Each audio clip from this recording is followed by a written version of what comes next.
Padre Celestial, te damos gracias, bendito Dios, por tu presencia en este lugar, Señor. Porque tu gloria, Señor, está en este sitio.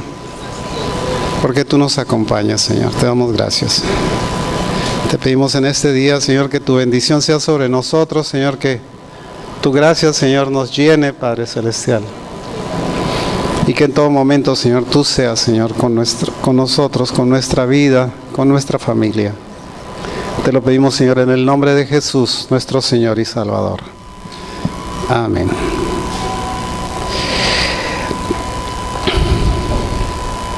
Hay unos pasajes en la Escritura que hablan sobre el peligro que puede haber cuando nosotros desobedecemos a Dios. Si nosotros estudiamos el libro de Jueces, si nos encontramos que al final del libro de Jueces hay por lo menos dos referencias que dice que en ese tiempo el pueblo no tenía rey y la nación o la gente hacía lo que mejor le parecía, ¿sí?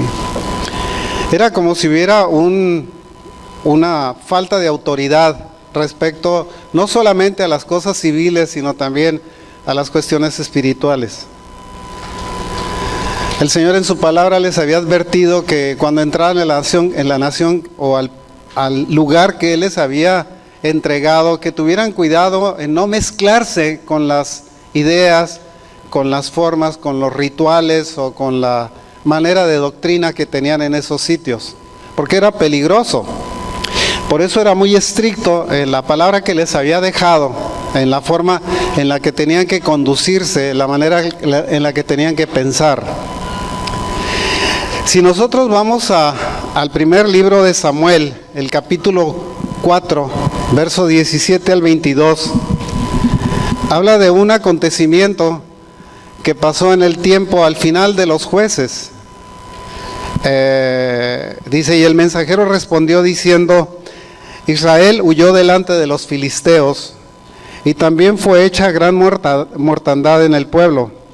Y también tus dos hijos, Ofni y Finés, fueron muertos, y el arca de Dios ha sido tomada.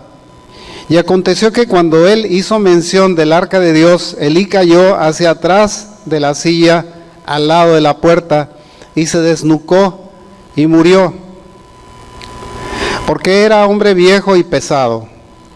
Y había juzgado a Israel 40 años, y su nuera, la mujer de Finés, que estaba encinta, cercana al alumbramiento, oyendo el rumor que el arca de Dios había sido tomada y muerto su suegro y su marido, se inclinó y dio a luz, porque le sobrevinieron sus dolores de repente. Y al tiempo que moría le decían los que estaban junto a ella, no tengas temor, porque has dado a luz un hijo. Mas ella no respondió, ni se dio por entendida, y llamó al niño Icabod, esto es, sin gloria, diciendo, traspasada es la gloria de Israel, por haber sido tomada el arca de Dios, y por la muerte de su suegro y de su marido. Dijo pues, traspasada es la gloria de Israel, porque ha sido tomada el arca. Ese pasaje, hermanos, nos ambienta en el tiempo del final de los jueces. Elí fue, hagan de cuenta, el penúltimo de los jueces de Israel. Digamos que el último juez de Israel fue Samuel. Pero recuerden que Samuel fue quien ungió a los reyes de Israel. Primero a Saúl y después a David, ¿sí? Cuando lo vemos nosotros, el Señor le había advertido a través de un profeta que tuviera cuidado con lo que sus hijos estaban haciendo, porque se habían convertido en un par de depravados. La verdad es que la depravación llegaba a ser escandalosa, no solamente a los ojos de Dios, sino a los ojos del pueblo también. La razón de esto es porque hacían cosas que eran indeseables dentro enfrente del tabernáculo, dentro del sitio en donde estaba el arca. Afuera de ella se robaban la carne que llevaban para el sacrificio, etcétera. Hacían cosas que eran deplorables y que a Dios no le gustaban. Y a través de un profeta le dijo a a Elí que tuviera cuidado con sus hijos y que los corrigiera. Él fue y les dijo: hijitos, por favor, pórtense bien, no sean malitos. Ellos no le hicieron caso. Les das de cuenta que les dio un manacito y ya hice lo que me dijiste que hiciera, ¿eh? No quieren entender, allá ellos. El profeta le advirtió que el Señor iba a quitarle la vida a sus hijos y que con él se iba a terminar esa línea sacerdotal que venía desde Aarón. La respuesta fue una respuesta altanera. Es Dios, que haga lo que mejor le parezca. Haz de cuenta que usted es el jefe de una empresa y le dice a uno de sus trabajadores: oye, si sigues así te voy a correr. Pues tú eres el jefe y haz lo que mejor te parezca. Es como despreciando la orden o como despreciando el consejo que le estaban dando. Nosotros conocemos esa historia porque tal vez usted haya leído el primer libro de Samuel, ¿sí? Y haya leído algo tal vez de la historia de los jueces de Israel, ¿sí? Esos jueces que tuvieron a Sansón y a Jefté y a Débora, a Barak, etcétera, que no tenían el suficiente sentido, digamos, de la palabra de Dios para poder dirigir a la nación de acuerdo a lo que Dios esperaba de ellos. Hacían su parte y eran, digamos, muy mundanos en su comportamiento. Era solamente para servirse a sí mismo. Conocemos la historia de Sansón, ¿sí? Él le gustaban mucho las mujeres y tenía una fuerza descomunal, pero eso no lo hacía especial. Él nunca lo vemos interesado en cumplir los mandatos del Señor, excepto al final de su vida, cuando ya no veía, cuando ya estaba por ser muerto, digamos. Es cuando se acuerda de que él es un juez del Señor y es cuando derrumba aquel templo, ¿sí? En donde lo tenían encadenado. A pesar del deseo, digamos, de Dios de que la gente persistiera en esos principios, la gente se había desviado. Habían empezado a ver a las tendencias, digamos, de los pueblos que estaban alrededor como algo que les importaba mucho y que querían seguir haciendo. No tenían temor de Dios, la verdad, y no les importaba lo que Dios pensara de ellos. Habían llegado al punto de un desprecio tal hacia las cosas de Dios que hacían cualquier adoración, tenían cualquier Dios, adoptaban las costumbres de los pueblos que estaban alrededor a pesar de la advertencia del Señor de que no lo hicieran. Muchas veces a nosotros como creyentes, a veces el mundo nos lleva hacia esa tendencia, a hacer lo que el mundo hace. ¿Por qué? Porque nadie se va a ocupar. A veces pensamos: Dios no nos está cuidando, no se ocupa de nosotros, podemos hacer lo que queramos, al cabo Dios no nos ve, ¿sí? Pensamos de esa manera, y esa era la forma en la que estas personas, estos habitantes, digamos, en esta ciudad, en Silo, pensaban. Que Dios no los veía y que además no se ocupaba de ellos. Cuando los filisteos se robaron el arca, el Señor tenía que proteger, digamos, su testimonio. Y lo que hizo fue mandarles tumores a los filisteos, pues le pusieron el arca en Asdod, luego en Gat, luego en diferentes ciudades, en las 5 ciudades filisteas. Fueron cambiando el arca, porque de ciudad donde estaban, les tumbaba a los ídolos, ¿sí? Los inclinaba delante del arca, los hacía caer de cara delante del arca. Al día siguiente los levantaban y ya los acomodaban otra vez, regresaban al día siguiente y el ídolo estaba otra vez de cara hacia abajo. No solamente eso, sino que la gente se empezó a enfermar y se empezaron a dar cuenta después de 7 meses que tenían que regresarle el arca a sus dueños, ¿sí? Fue cuando ponen el arca en una carreta, agarran y suben el arca dentro de esa carreta junto con regalos de oro por el tiempo que la habían tenido, tumores hechos de oro, ratas hechas de oro también porque las ratas representaban a cada uno de los príncipes de filisteos. Agarraron y pusieron 2 vacas, ¿sí? Al frente de la carreta, y tenían que ser vacas que estaban paridas, ¿sí? Encerraron a sus becerros. Es una vaca, no se va a alejar de su becerro, ¿sí? Dice, si toma camino hacia Bet-Semes, dice, quiere decir que esta era la voluntad de Dios. Si agarra para otro lado, quiere decir que fueron coincidencias, que aparecieran tumores y que hubiera tantos problemas dentro de la nación.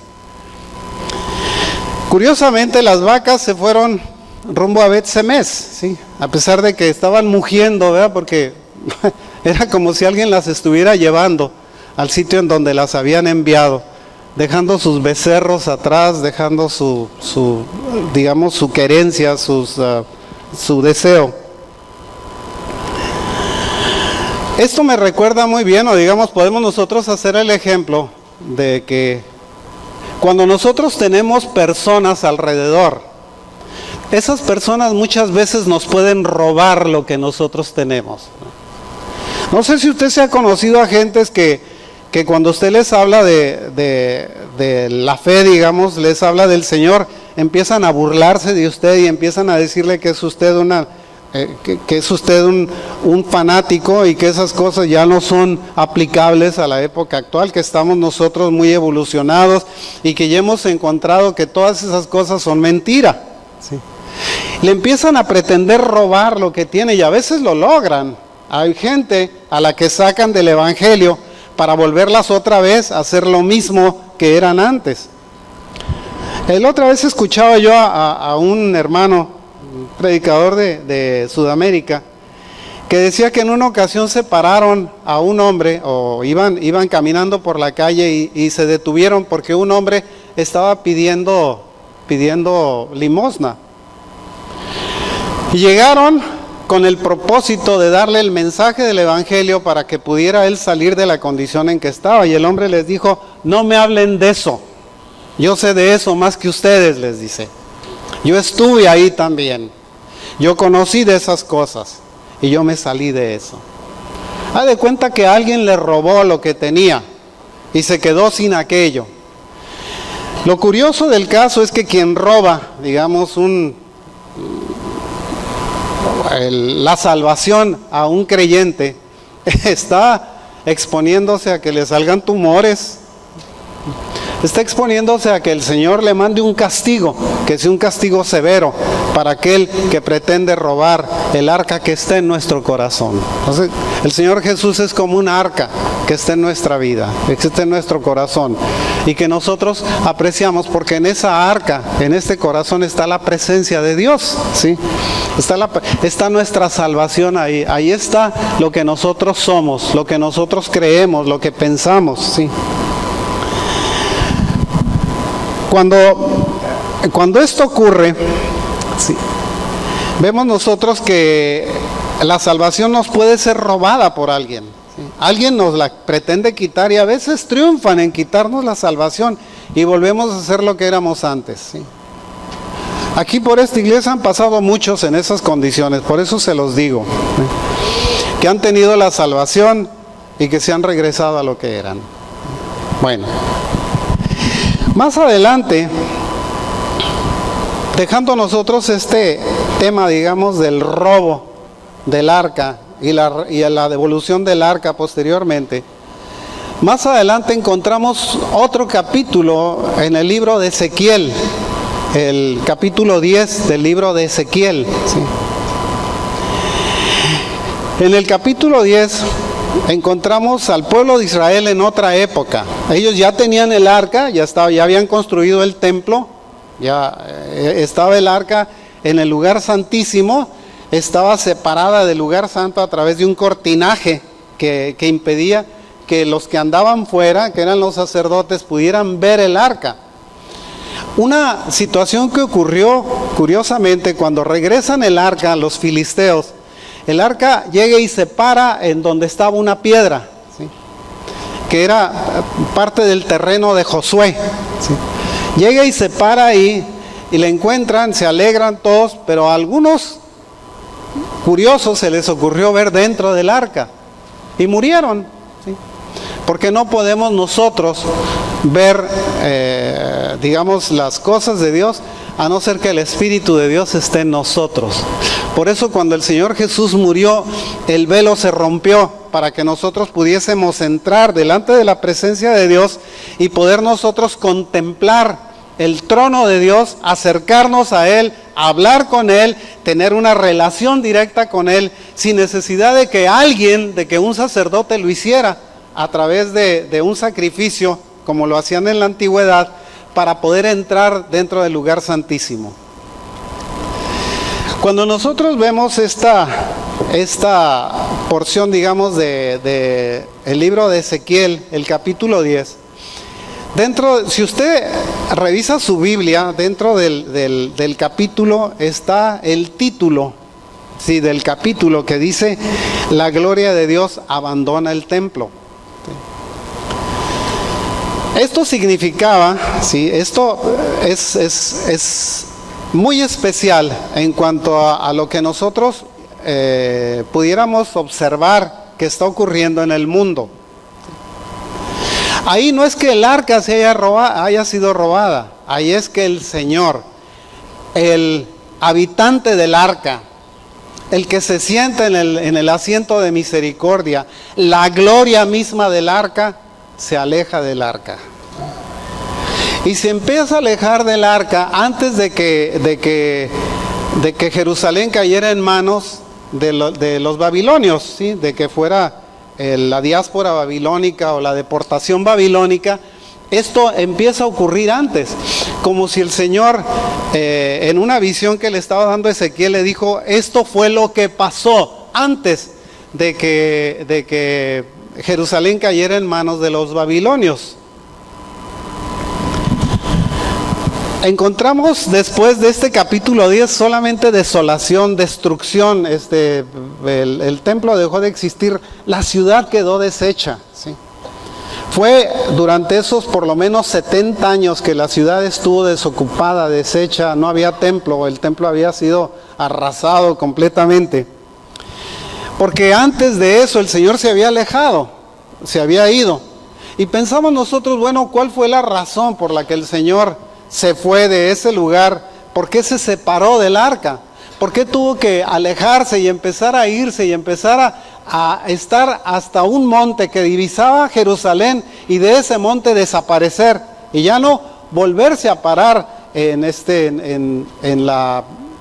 digamos en su gloria en el arca, ¿sí? Porque el arca era la forma en la que Dios se relacionaba con el pueblo, de ahí ellos recibían instrucción, era su protección. Si nosotros vemos la historia del arca misma, cuando el arca es construida por Moisés, digamos, por instrucción de Dios de cómo hacerla, vemos el milagro del arca cuando los sacerdotes se paran en el río con el arca puesta en sus hombros. Se paran en el río Jordán y las aguas del Jordán se detienen para que el pueblo pudiera pasar en seco, ¿sí? Y poder pasar hacia la tierra prometida, hacia la tierra de Canaán. Mientras la nación pasaba, los sacerdotes estaban con el arca cargándola en medio del río. El río estaba seco, las aguas se habían detenido arriba, ¿sí? No había agua, no había arroyito, no había nada. El piso estaba seco completamente hasta que ellos terminaron de pasar. Entonces el arca pasa detrás de ellos y al pasar se deja venir el río otra vez, ¿sí? Este fue un milagro, digamos, hecho por el arca o por la presencia o por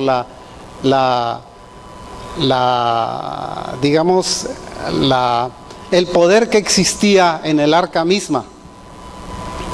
Esa arca desapareció después de la toma de Jerusalén. Ya no se volvió a saber de ella. No se conocía o no se sabe en dónde está. Dicen que hace algunos años la encontraron en una de las cavernas que están por debajo de la ciudad de Jerusalén y que los judíos ya la tienen, ¿sí? Pero todavía no la han dado a conocer. Todavía tienen preparado todo para poder hacer el templo y volver a poner el arca en el lugar que le corresponde. Pero hay una cosa interesante. Cuando el Señor Jesucristo murió, Él prometió que Él enviaría su Espíritu para que estuviera en nosotros y para que las cosas que Dios, los planes que Dios tenía para nuestra vida, nos fueran, digamos, anunciados por el Espíritu Santo que habita en nosotros. Dice, es necesario que yo me vaya para que yéndome, dice, os envía el Espíritu de verdad. Él os guiará a toda verdad. De manera que ya no tenemos nosotros un arca a la cual digamos, reclamar el poder que nosotros necesitamos para hacer las cosas que Dios nos manda hacer. La presencia del Señor en nosotros es la que es capaz de hacer todas esas cosas. Dice, recibiréis poder cuando venga sobre vosotros el Espíritu de verdad. ¿Sí? Ahora, quiero seguir, digamos, en las razones de la fuga, digamos, o de la desaparición de la presencia de la gloria de Dios del arca. Si nosotros vamos atrás al capítulo 8 del libro de Ezequiel, vemos una visión que tiene otra vez Ezequiel, en la cual el Señor le dice, estas fueron las causas por las cuales me alejé. Dicen, primero, tenían en la entrada del templo, dice, lo que era la imagen, digamos, del celo, ¿sí? Recuerden que el capítulo primero, Éxodo 20, el primer mandamiento que el Señor nos da es que no tendrás dioses ajenos delante de mí, por una razón, porque yo soy Jehová fuerte, celoso, dice que visito la maldad de los padres sobre los hijos. El segundo mandamiento dice, no te harás imagen de lo que está arriba en el cielo, abajo en la tierra, debajo de la tierra o en donde sea, no te harás imagen, no te inclinarás a ellos, dice el mandamiento, ¿sí? Bueno, encontramos que en el templo los israelitas habían puesto una imagen, ¿sí?, que el Señor le llama la imagen del celo, ¿sí? El Señor tenía celo de aquello que habían ellos mismos plantado a la entrada del templo, ¿sí? Era como si fuera una abominación que habían metido dentro del templo y que el Señor despreciaba. Esa fue una de las razones de la separación, ¿sí? La otra razón de la separación que nosotros seguimos leyendo en el capítulo 8 es que la nación, dice, lo lleva en el espíritu a un lugar, dice, está un agujero, le dice, cava dentro de ese agujero y métete al lugar que está detrás del agujero. Entonces él se mete y ve imágenes de cosas abominables pintadas en las paredes dentro del lugar aquel. Dice, estas cosas abominables, dice, son animales abominables, actitudes abominables, dice, actos depravados que están pintados aquí porque creen estos sacerdotes que yo no habito en esta casa. ¿Qué es lo que ocurre con eso? Que muchas veces nosotros podemos pensar que Dios no está vigilando nuestra vida. Podemos nosotros caer en el error que Dios está ocupado en tantas cosas o en otras cosas que no se ocupa de lo que nosotros en forma personal hacemos. En este caso, ese lugar era la habitación de Dios, como nuestro corazón, como nuestro cuerpo, como nuestro ser. Es la habitación de Dios. El Señor no habita en templos hechos de manos de hombres, dice, Él habita en aquello que Él mismo hizo, que somos nosotros somos creación de Dios. Por eso la intención del mundo de destruir niños que no han nacido todavía, porque el diablo eso es lo que quiere hacer. Y andan aprobando los gobiernos por todos lados, sí, que aborten, que los maten, que se deshagan de ellos, como si no supieran que es precisamente en el cuerpo de cada uno de ellos en donde es la habitación de Dios. Bueno, esto es lo que estaban haciendo. Aquellos sacerdotes hacían toda clase de maldades, de depravaciones.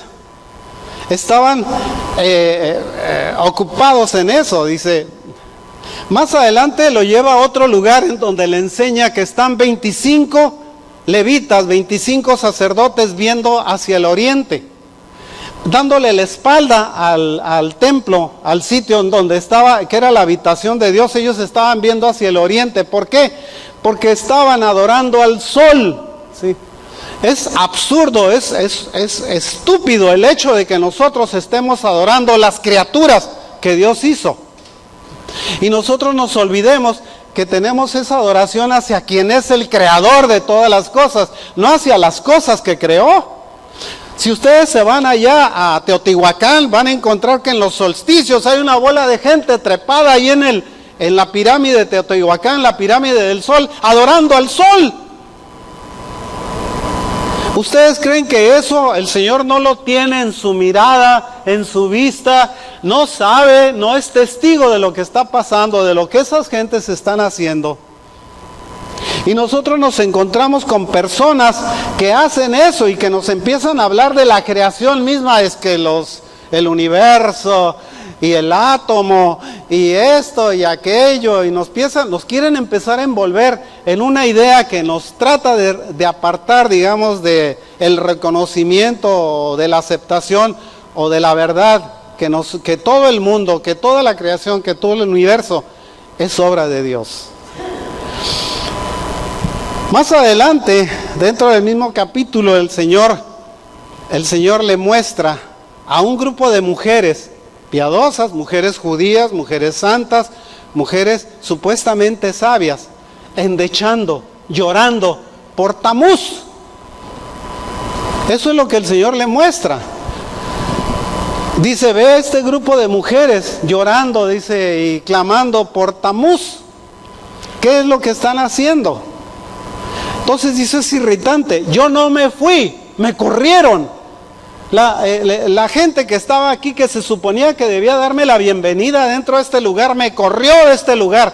Yo me fui porque me corrieron, porque no pensaban que yo fuera parte de la existencia, digamos, de este sitio. Metieron sus imágenes, metieron sus ídolos, metieron sus depravaciones en las paredes y todavía se ponen a orarle a un ¿qué será? A un cuento, ¿sí? Que viene desde Babilonia. Y ahí les va el asunto. Tamuz, ¿sí? Bueno, no voy a entrar en eso todavía. Lo que quiero es decirles lo que pasaba primeramente con aquella imagen. Los babilonios tenían la costumbre de adorar las cosas. A la mujer la adoraban porque era fértil, ¿sí? Y al hombre lo adoraban, digamos, o lo representaban por la virilidad que tenía. ¿Ustedes creen que desapareció? Váyanse ahí donde están los bomberos, allá en el centro, y van a encontrar un obelisco ahí que representa el falo del hombre, que representa el órgano sexual del hombre. Váyanse a la entrada de Rosarito, ahí, pasando el puente está otro, ¿sí? ¿Qué tenemos nosotros que ver con esos monumentos que pusieron ahí y allá? Nada, absolutamente. Pero eso sí, desprecian las cosas de Dios. Les parece que son absurdas y que son anacrónicas y que no son aplicables al tiempo. ¿Ustedes creen que Dios está contento por lo que está pasando en los pueblos? Consígueme un Kleenex, sí, por ahí, aquí está.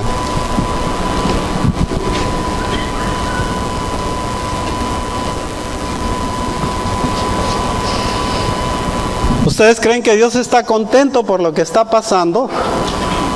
La imagen esa que dice que era el celo, digamos, la imagen del celo del Señor, ¿sí? Era algo que era abominable a los ojos de Dios. El Señor dice, me están corriendo. No me estoy yendo, me corrieron, ¿sí? No quisieron que me quedara yo aquí. Vemos más adelante las imágenes que encontramos en las paredes. Le voy a decir una cosa que pasó. Hace 300 años, hace 200 años, la gente se guiaba por lo que leía, ¿cierto? No había imágenes. Es cierto. Cuando entró el siglo XX empezó el cine. Después del cine entró la televisión, más o menos por los 50. Con la televisión nosotros empezamos a tener imágenes, imágenes. Esas imágenes nos empezaban a enseñar. Mucha gente conoce la Biblia porque ha visto una película bíblica. Ese es su mensaje de la Biblia. Les alegan que saben mucho de la Biblia porque vieron a los 10 mandamientos o porque vieron cualquier película, la historia de Pablo, la historia de Pedro, alguno de ellos, y piensan que ya son conocedores de la Escritura por aquello que han visto en imágenes, que era lo mismo que estaban viendo los sacerdotes que estaban ahí metidos en el templo. Nosotros podemos ver que dentro de esas imágenes hay depravaciones muchas veces. Un niño hace 300 años, 200 años, no veía un cuerpo desnudo. Actualmente, abre usted la televisión, inmediatamente le aparecen cuerpos desnudos, mujeres desnudas. En Europa la gente está pagando para ver la televisión porque ven actos sexuales con animales. La gente se casa con animales y esas cosas no debieran de ser dichas aquí dentro de este púlpito, pero son ciertas. El Señor dice en su palabra: no te ayuntarás con animal, les dijo, como un mandamiento, pero se han olvidado del mandamiento, porque piensan que lo que vale del Antiguo Testamento son los 10 mandamientos, y los mandamientos que hablan sobre la conducta del hombre no los toman en consideración. Por eso tenemos tanta homosexualidad. La homosexualidad no es más que el resultado del hastío de un hombre que se mete con una mujer, que se mete con otra mujer y que de repente se hastía de las mujeres y empieza a querer tener experiencias con hombres. Y luego, terminando esas experiencias con hombres, entonces se dedica a pretender tener experiencias con animales, porque esa es la depravación que van siguiendo. Y esto era lo que estaba ocurriendo ahí. Al cabo Dios no ve, al cabo Dios no es testigo, no está aquí, se fue del mundo, ya no existe. Es un cuento, es una fantasía el creer en las cosas de la Biblia. Eso es lo que pasa con la gente. Y eso, por desgracia, hermanos, es lo que está pasando con muchos que se dicen cristianos, que tienen el arca, pero no tienen la gloria. Esa es una realidad también. Y lo vemos en estas iglesias apóstatas, que no les importa de quién se burlan, de qué se burlan. Se burlan de la palabra de Dios, se burlan de Dios, se burlan de Cristo, hacen mofa de las cosas de Dios.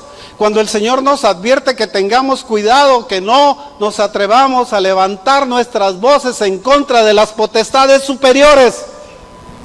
Y no lo hacen así, no les importa. Aquí estaba pasando lo mismo.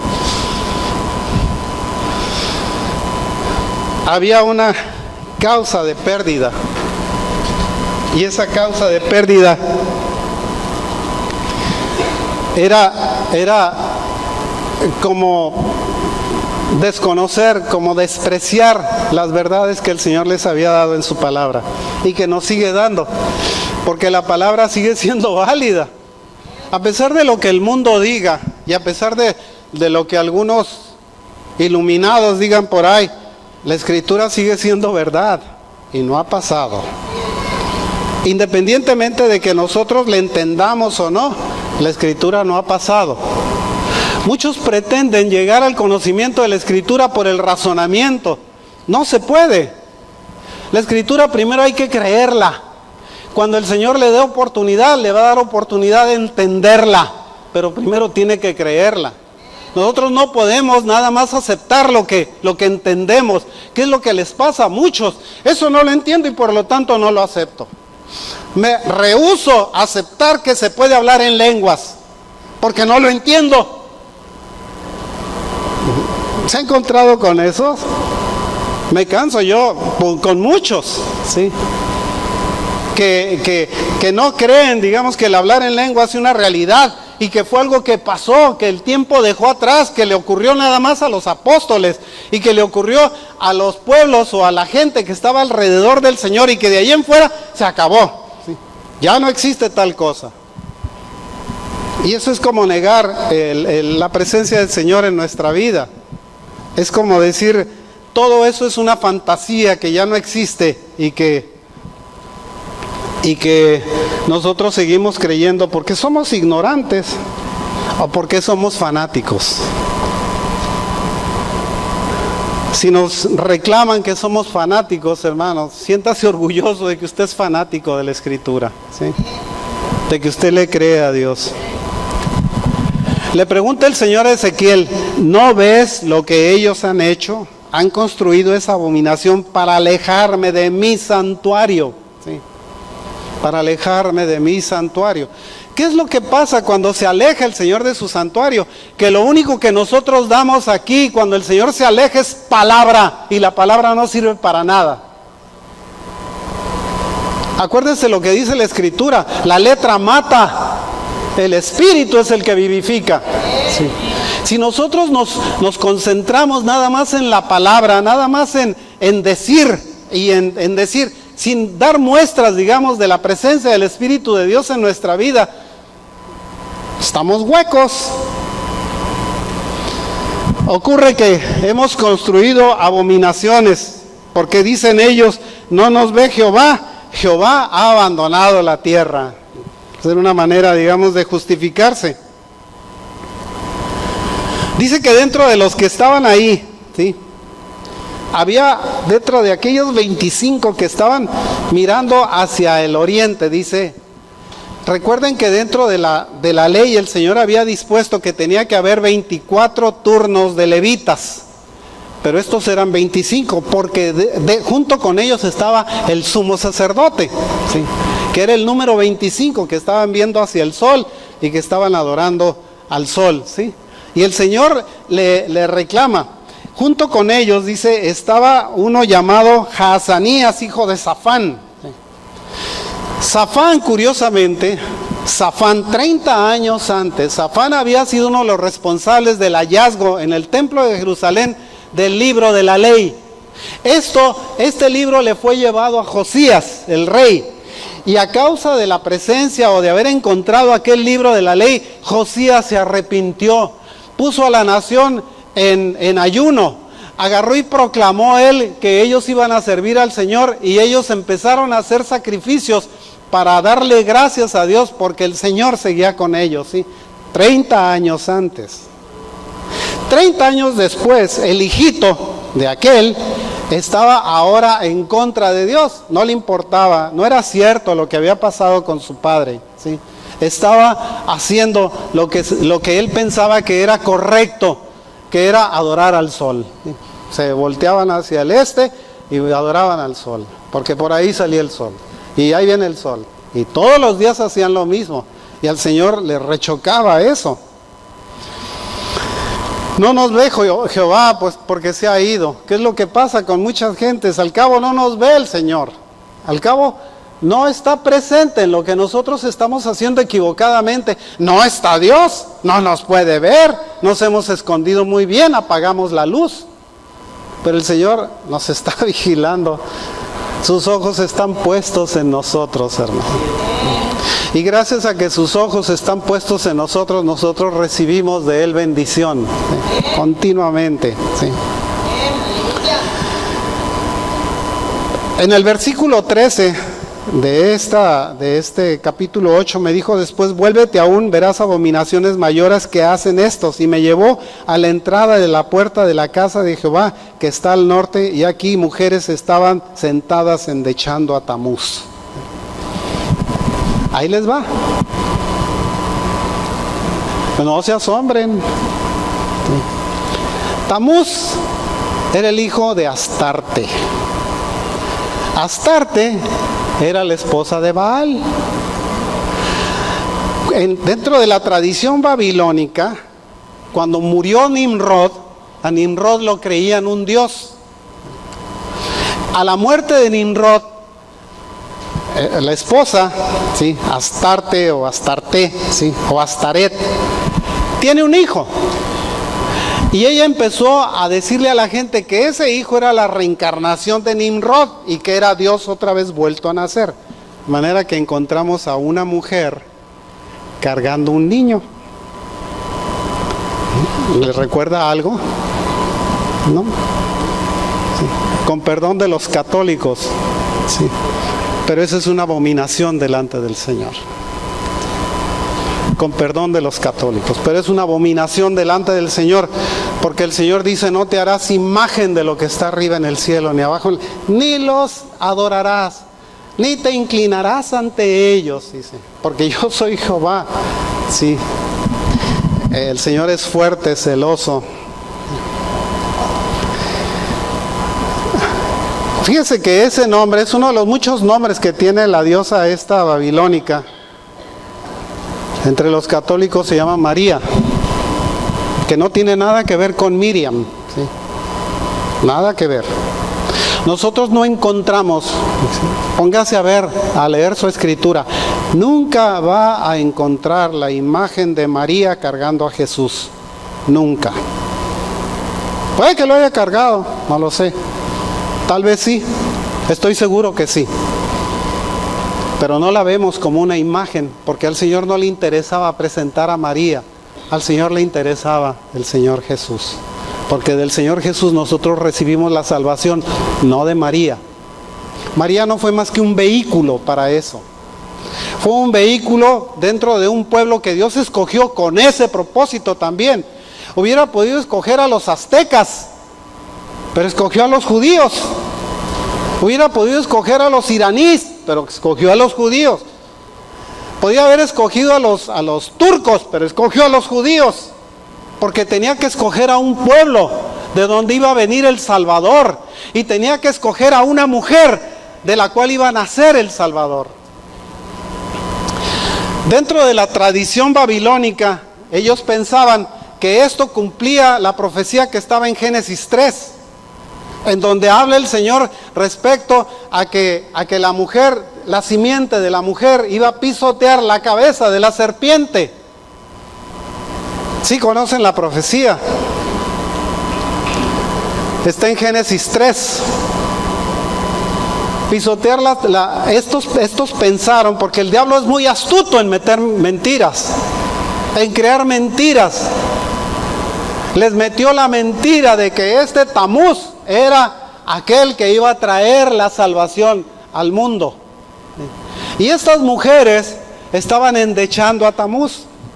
Ahora, quiero que vaya, a ver si me puedes poner Jeremías. Déjame ver tantito, espérame tantito nada más.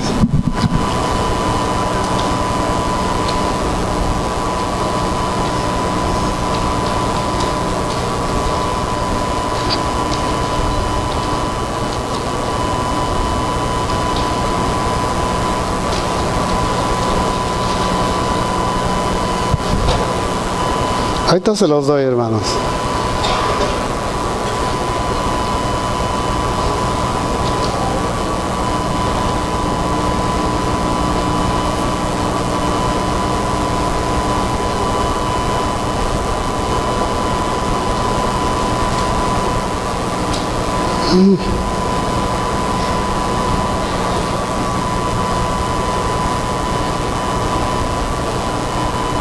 Quiero que me pongas Jeremías 44:17.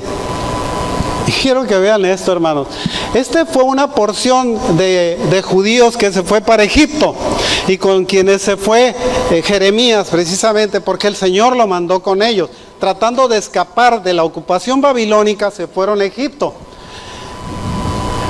Fíjense lo que dicen: sino que ciertamente pondremos por obra toda palabra que ha salido de nuestra boca para ofrecer incienso a la reina del cielo, derramándole libaciones como hemos hecho nosotros y nuestros padres, nuestros reyes, nuestros príncipes, en las ciudades de Judá y en las plazas de Jerusalén, y tuvimos abundancia de pan y estuvimos alegres y no vimos mal alguno. El 18. Mas desde el cielo, desde que dejamos de ofrecer incienso a la reina del cielo y de derramarle libaciones, nos falta todo, y a espada y de hambre somos consumidos. Y el 19. Y cuando ofrecimos incienso a la reina del cielo y le derramamos libaciones, ¿acaso lo hicimos nosotras tortas para tributarle culto y le derramamos libaciones sin consentimiento de nuestros maridos?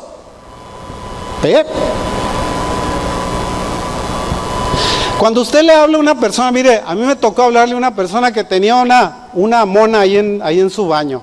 Y le digo, ¿cuándo vas a tirar esa abominación? Entonces, casi me corren, sí, de la casa. Sí. ¿Cuándo vas a tirar esa abominación? Porque si usted le habla de la abominación a la que dicen que veneran, no es cierto, se le arrodillan, le prenden velas, le hacen toda clase de shows para pedirle un favor, porque dicen que los protege. Y dicen, cuando les pregunta a uno, oye, la Biblia no dice que hagamos eso. Ah, no, es que nosotros no la adoramos, nosotros la veneramos. ¡Wow! ¿Y cuál es la diferencia? ¿Sí? Dime cuál es la diferencia entre uno y otro. Que nada más te acuerdas de ella o que te hincas para pedirle algo. Porque si le piden. Que no me digan que no. Ay, la Virgencita. Vamos a pedirle a la Virgencita de Guadalupe. Vamos a pedirle a la Virgencita esta. Que a la del Sagrado Corazón. Que a la esta. Que a aquella. Las 11,000 vírgenes que tiene el mundo. Y no se dan cuenta. No piensan que es una abominación delante del Señor. Eso era lo que estaban haciendo en el templo del Señor, en donde el Señor se alejó de ellos y dijo, no quiero tener nada que ver con este pueblo, ya me hartaron. No han entendido que la relación que tenemos o que la relación que tiene con nosotros es una relación de un Dios único. Somos monoteístas, hermanos. Creemos en un solo Dios, no creemos en 50 o en 100. No somos politeístas. Pensamos que nuestro Dios murió y resucitó y está en el cielo a la diestra del Padre, con el cual forma uno. Mi Padre y yo uno somos, dice el Señor. Dice, si me habéis visto a mí, habéis visto al Padre. ¿Cómo me preguntas que te muestre al Padre? ¿Que no tienes ojos? Le preguntó Felipe. Le dijo, muéstranos al Padre y nos basta. Y le dice, tanto tiempo tengo contigo, Felipe, con ustedes, que todavía no sabes quién soy. El Padre y yo somos uno, dice. Lo que el Padre tiene es mío y lo mío es del Padre, dice. No, somos la misma persona, ¿sí? El Padre tiene un plan que cumplir y yo tengo un plan que cumplir también. Esa era la diferencia. Yo soy agua, mi Padre es el hielo. Seguimos siendo agua los dos. El Espíritu Santo es el vapor de esa agua. Sigue siendo agua. Pero no lo queremos entender, no nos pasa en la cabeza. Por acá dicen que Jesús no resucitó, que le prestó el cuerpo a un muerto. Eso es lo que enseñan. Y la gente lo cree. Y los contaminan y los llevan a la mentira.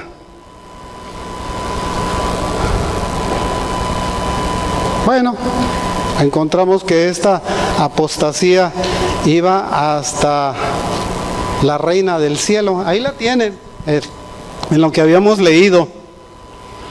Sí. Vemos hombres y mujeres viendo imágenes. ¿Por qué? Porque desde que entró la imagen en el pensamiento del hombre, desde que nosotros tenemos cine y televisión y todas esas cosas, ¿no se ha dado cuenta que vez tras vez la televisión o el cine están más inclinados hacia las cosas prohibidas? ¿Se ha dado cuenta? Programa que usted ve de cine, de televisión, le meten un homosexual o una pareja de homosexuales. Programa de televisión que le presentan, le meten un homosexual, ¿sí? ¿Por qué? Porque ese haga de cuenta que es como un programa que el diablo tiene de concientizar a la gente o hacerla perder la conciencia de que nosotros somos hombre y mujer. No tenemos tercer sexo, ni cuarto sexo, ni quinto sexo, ni sexto, ni séptimo. Actualmente hay 32 degeneraciones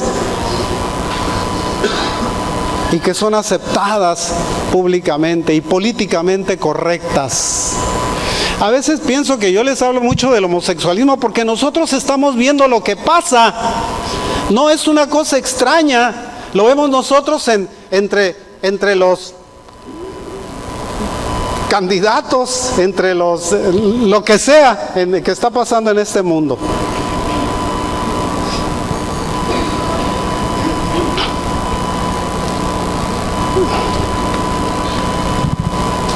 Había condiciones que el Señor rechazaba y que estaban ocurriendo dentro del templo.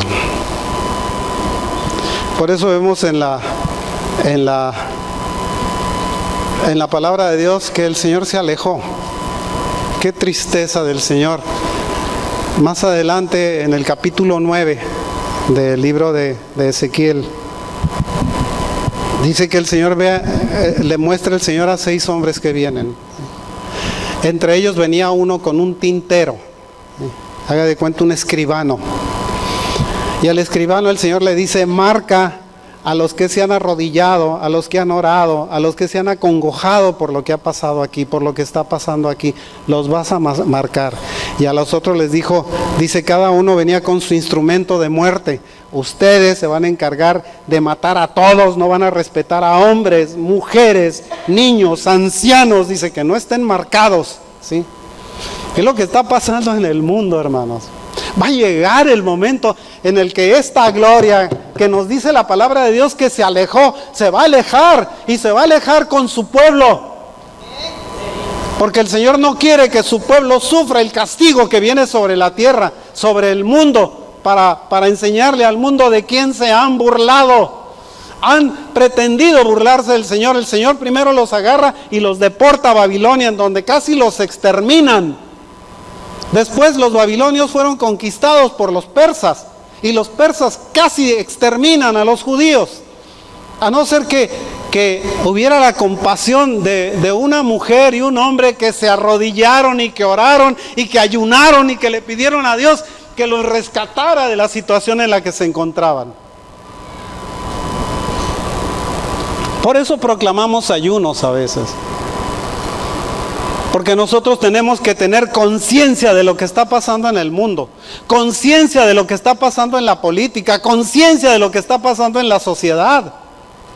Debemos de tener conciencia de todas estas cosas. Cualquiera de los políticos que tenemos nos quiere meter la idea de que nosotros tenemos que aceptar a los homosexuales. ¿Por qué? Porque les conviene políticamente eso, pero no moralmente. Porque nosotros tenemos algo que nos distingue del mundo, nuestra moralidad, ¿sí? Nuestros principios morales, nuestra conducta nos hace distintos. Podemos caer, pero nos vamos a levantar, porque la situación es que nosotros podemos clamar al Señor, pedirle perdón al Señor, y el Señor nos rescata de donde hayamos estado. ¿Qué pasaba con estos? No se arrepintieron, no les importó. La ciudad fue destruida y quedó hecha una ruina. El templo quedó hecho una ruina. Los instrumentos o los elementos sagrados que estaban dentro del lugar santo y dentro del lugar santísimo desaparecieron. Por ahí encontraba yo una explicación a esa desaparición, y un día se las doy, sí. Pero el caso es de que las cosas, los lugares santos, digamos las cosas santas que había en ese lugar desaparecieron. Fíjense, los judíos, más adelante nosotros, cuando nosotros vemos, digamos, lo que está pasando en el mundo, hermanos, la gente actualmente se manda mensajes en WhatsApp, en Facebook, en diferentes mensajes, ¿sí? La gran mayoría de los mensajes que se mandan unos a otros son de autoengrandecimiento. Tú puedes lograrlo.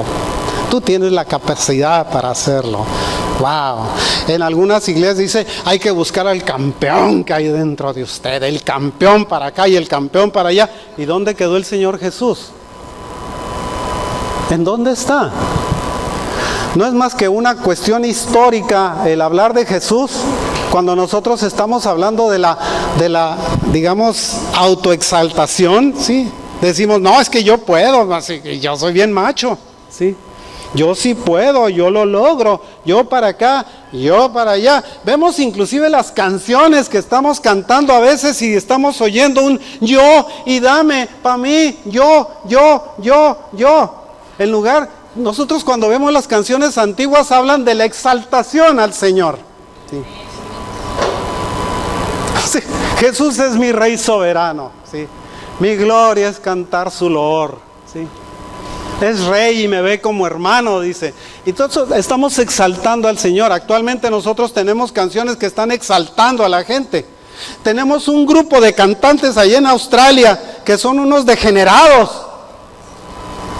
Hillsong son una bola de degenerados. Allá y en Estados Unidos, los pastores que tienen se están casando entre ellos. Hombres con hombres. No le estoy mintiendo. Y el pueblo de Dios no lo ve. Nosotros llamamos la atención por la apostasía tan vergonzosa que está ocurriendo en la iglesia. Y las iglesias están atascadas de gente porque quieren oír de ellos. De yo. Tú vas a ser rico, tú vas a ser millonario. Cállate con la feria y verás que Dios te va a bendecir. Eso es lo que les enseñan, eso es lo que les muestran. Y a eso van. A que les digan, tú eres un regalo del cielo para el mundo. Sí. Y se lo creen. Y no se humillan delante del Señor. Porque no está en su vocabulario, porque no está en sus principios el humillarse delante del Señor. Cuando el Señor le manda a aquellos hombres que venían junto con el tintero que estaba marcando, el Señor dice, vas a matar a todos, hombres, mujeres, vírgenes, niños, ancianos, y vas a empezar por mi santuario, dice. Qué cosa tan terrible. Imagínense el dolor que sintió el Señor de tener que dar esta sentencia, ¿sí? Vas a empezar por mi santuario, ¿sí? Vas a empezar por aquellos que se dicen que son mis servidores. Por esos vas a empezar. Hace tiempo veía yo el video de un tipo. Digo tipo, no les digo hermanos, además me cae gordo decirles hermanos.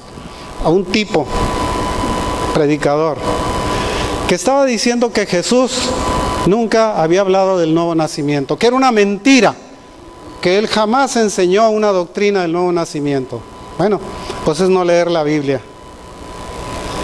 La gente que estaba ahí le aplaudía y gloria a Dios, qué revelación tan profunda tiene ¿sí? Unas pocas semanas después se estrelló él con toda su familia, se mataron en un avión. ¿Sabe por qué?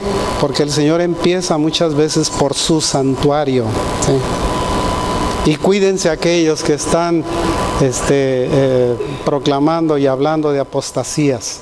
Cuídense, porque la mano del Señor no es tarda y el Señor, a pesar de que el Señor nos dice que es lento para la ira y grande en misericordia, también es justiciero y también su justicia nos llega, tarde o temprano.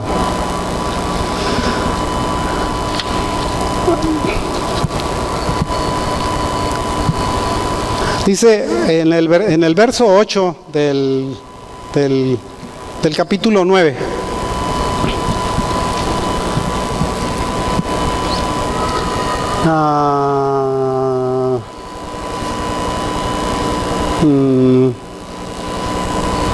Está mal. Tengo mala referencia yo. Aconteció que cuando ellos iban matando y quedé yo solo, me postré sobre mi rostro y clamé y dije, oh Señor Jehová, destruirás a todo el remanente de Israel derramando tu furor sobre Jerusalén.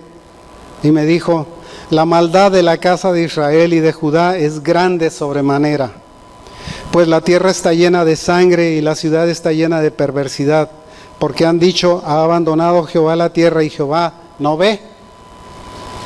Así pues haré yo, mi ojo no perdonará, ni tendré misericordia, haré recaer el camino de ellos sobre sus propias cabezas. Ay, los juicios de Dios van a caer sobre la humanidad. Algunos no lo creen, o por lo menos se burlan, se ríen de eso, pero van a caer. Ve lo que está pasando con los volcancitos en el mundo. Se están activando volcanes, les están naciendo volcanes, ¿sí? A cualquier rato vemos otro volcán apareciendo, y otro, y otro, y otro, y mientras uno está echando fuego, el otro aparece y aquel no se apaga. Y nunca hemos visto eso en el mundo. Terremotos por aquí, terremotos por allá, ¿sí? Hace poquito el hermano Howard dio una profecía respecto a México. Dice que le parecía que era México, porque era una ciudad de habla hispana, y por la imagen que él tenía, le parecía que era México. Dice que vendrá un gran terremoto sobre México. Catastrófico, terrible. En el capítulo 10, sí, de Ezequiel, muestra cómo el Señor se aleja, se va, ¿sí? Y ya no lo vemos aparecer otra vez.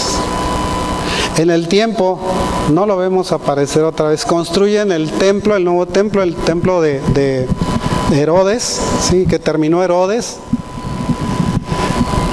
Lo vemos terminando el templo y el Señor no se presentó hasta que nace Jesús. Cuando el Señor Jesús nace y empieza su ministerio, es cuando el Señor retoma otra vez al mundo, ¿sí? Y retoma otra vez la enseñanza, retoma otra vez la dirección que tenían que llevar. Nosotros muchas veces con nuestras actitudes podemos alejar a Dios de nuestra vida, podemos echarlo fuera de nuestra vida. No lo alejemos, hermanos. La mayor bendición que usted tiene es el conocimiento del Señor. No lo aleje de su vida, no permita que nada lo aleje. Si usted lo aleja, usted se queda perdido. Usted se pierde en el mundo. No se pierde en el mundo. No permita que nadie, que ninguna circunstancia, que nadie la aleje del Señor. Más adelante, en el capítulo 40, en el año 25 de nuestro cautiverio, habían pasado como 20 años desde aquella visión que había tenido Ezequiel. Dice, aquí estamos como 20 años más adelante en esta visión que tiene. En visiones de Dios me llevó a la tierra de Israel y me puso sobre un monte muy alto, sobre el cual había un edificio parecido a una gran ciudad hacia la parte sur. ¿Sí? Es una visión. No es que esto esté en la realidad, fue una visión que tuvo. Y fue una visión de algo que Dios le dio al profeta. Esa visión, ¿sí?, los judíos la interpretaron como la reconstrucción del templo de Jerusalén. Nadie está en contra de la reconstrucción del templo, lo pueden hacer. Pero la visión que le dio no fue del templo, porque era una ciudad más al sur, ¿sí? Era una ciudad, era una ciudad que estaba encima de un monte, en donde él podía ver la presencia de Dios. Y el Señor le dice, no los dejaré nunca más, ¿sí?, a esos que estaban en esa ciudad, ¿sí? A los que estaban en la otra, bueno, pues tenían que llegar a la otra ciudad para ser parte de ella. Pero esa visión que le da, es una visión que tiene Ezequiel como una visión haz de cuenta, de tranquilidad de su ser, ¿sí? Diciéndole, yo no los voy a abandonar. Esto que pasó como un castigo, pero yo no los voy a abandonar. Se fue el Señor, pero más adelante le da esa visión en donde ve esa ciudad. Esa ciudad, hermanos, somos nosotros. Cuando Ezequiel se mete, dice que hay un río que está fluyendo, se empieza a meter en el río. Primero mete los pies y luego le llega hasta las rodillas y luego le llega hasta el abdomen y luego le cubre los lomos y luego tiene que nadar dentro del río. Pues esa es la iglesia del Señor. Y es una iglesia mundial. Es una iglesia que no tiene fronteras. Nosotros tenemos hermanos por todo el mundo, ¿sí? Gentes que creen como nosotros, gentes que alaban a Dios como nosotros, gentes que respetan los principios del Señor como nosotros los respetamos.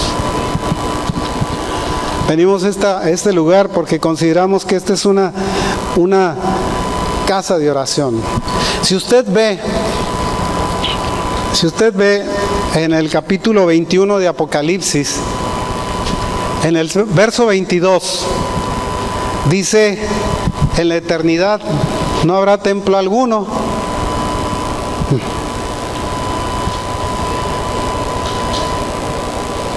Apocalipsis está en la A.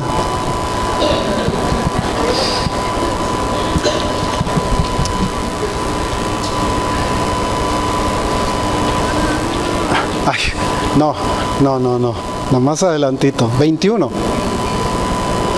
¿Ya no hay 21?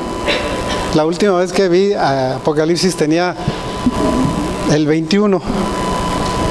Y no vi en ella templo, porque el Señor Dios Todopoderoso es el templo de ella y el Cordero. No había templo. Y sin embargo la visión que le da al profeta es que había un lugar en donde estaba, de donde fluía un río, ¿sí? Era una ciudad, ¿sí? En donde la ciudad esa representaba la presencia de Dios. Es esa ciudad precisamente. Me hizo volver luego a la entrada de la casa, y he aquí aguas que salían de debajo del umbral de la casa hacia el oriente. Aguas desde el umbral de la casa, esas aguas se transforman en un río. Ezequiel es introducido a ese río, hasta los tobillos primero, hasta las rodillas después, hasta los lomos finalmente. Perdió pie y tuvo que nadar en ese río. Porque cuando vino el Señor Jesús, murió por nosotros, nos dio la salvación. La iglesia empezó a crecer. Y empezó a crecer. Y se hizo un río imparable. Se hizo un río profundo. Un río que nosotros ocupamos. Ahora, ¿cuál es nuestra honra presente, hermanos? En este día nos limpiamos, ¿sí? Aborrecemos toda contaminación, todas esas abominables idolatrías. Nos declaramos un pueblo santo, un pueblo justo, un pueblo llamado a servir a Dios. Por eso oramos y por eso ayunamos y por eso tenemos esta reunión. Por eso nosotros venimos aquí a declarar que nosotros somos hijos de Dios. Y somos hijos de Dios porque fuimos adoptados por el Señor, porque nosotros con nuestra boca confesamos que Jesús es el Señor y que nosotros somos su pueblo. Y le damos gracias a Dios porque nosotros, en nuestra voluntad está que el Señor permanezca en nuestra vida. No debemos nosotros de alejarlo con las prácticas que tenemos o con lo que hacemos o con lo que decimos. Debemos de mantener al Señor pegado a nosotros en nuestra vida, en nuestro levantarnos, cuando nos bañamos, cuando comemos, cuando hacemos los actos que hagamos. Debemos tener al Señor en nuestra vida. Y debemos de honrar al Señor en todo momento. Y declarar que nosotros no vamos a caer en esas abominaciones que el Señor rechaza y que el Señor se aleja de ellas, ¿sí?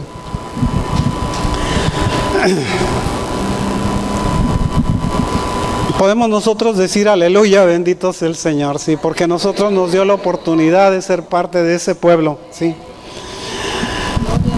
Que nos cautiva, es la gloria del Señor que nos cautiva por dentro, sí, que nos cautiva en nuestra vida. Es un gozo, es un deseo de estar ante su presencia, es sentir sus caricias, hermanos, sí. Es saber que Él está cuidándonos, continuamente se ocupa de nosotros. Aunque nosotros estemos pasando por dificultades, el Señor nos está cuidando siempre. Podemos nosotros pasar por pruebas, hermano, pero la Escritura nos dice que nosotros debemos de alegrarnos. ¿Por qué? Porque lo que está haciendo es fortalecer nuestra vida, hacernos cada día más pegados a Él, más fuertes hacia Él, ¿sí? No estar sueltos de Él, no tener manga ancha con Él, ¿sí? caminar por el camino estrecho, por el camino angosto que lleva a la vida eterna, no por el camino ancho que lleva a la destrucción. ¿Qué era lo que ellos hacían?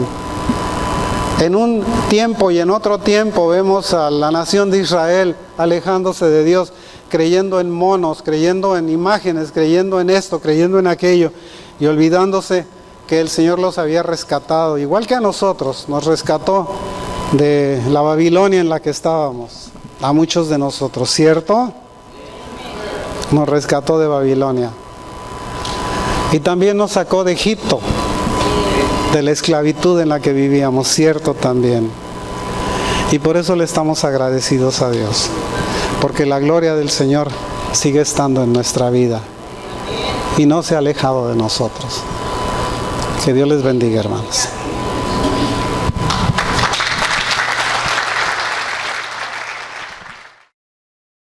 A pedirle al Señor. En una semana son las elecciones otra vez en México, ¿sí? Por fin nos vamos a deshacer de todo ese barullo de elecciones, ¿sí? Pero vamos a pedirle al Señor que el Señor nos bendiga y que el Señor ponga en nuestro país, en nuestro México, al hombre idóneo, al hombre que México necesita. No sabemos quién es. Pensamos que cuando nosotros nos inclinamos delante del Señor, el Señor hace maravillas en nuestra vida. Y el Señor es el que pone reyes y quita reyes. Por Él, por causa de Él, es que el Señor nos dice que debemos de respetar a las autoridades porque han sido puestas por Él. ¿Sí? Al que honra, honra. ¿Sí? Y le damos gracias a Dios porque nosotros podemos levantarnos delante de Él y pedirle: Señor, tú puedes traer al hombre idóneo a este país, al que este país necesita, aquel que nos va a llevar por camino de rectitud y aquel que te va, Señor, a tener a ti como presente y como principio de su vida. Vamos a orar, hermanos. Padre, te damos gracias, bendito Dios, porque, Señor, tú eres quien prepara nuestras heredades, Señor, de quien nosotros recibimos bendición. Tú eres, Padre, quien pone reyes y quita reyes, Señor. Tú eres, Señor, el Rey de reyes, el Señor de señores. Ante ti, Señor, se dobla toda rodilla de los que están arriba en el cielo y abajo en la tierra. Eres tú, Señor, el principio de toda rectitud y justicia. Por eso, Padre Celestial, te pedimos, Señor, por las elecciones de nuestro país, para que seas tú, Señor, quien intervenga y que seas tú, Señor, quien establezca, Señor, al hombre idóneo. Te damos gracias, Señor, porque sabemos que todo lo que te pedimos, Señor, tú lo harás. Porque confiamos en eso, Señor, y porque sabemos, Padre Celestial, que tú no eres hombre para arrepentirse, ni hijo de hombre para mentirnos. Te damos gracias, mi Señor. Y te rogamos, Padre, que seas con nosotros. Te lo pedimos en el nombre de Jesús, nuestro Señor y Salvador. Amén. Amén. Ahora vamos a orar, hermanos. Nos van a dirigir en oración.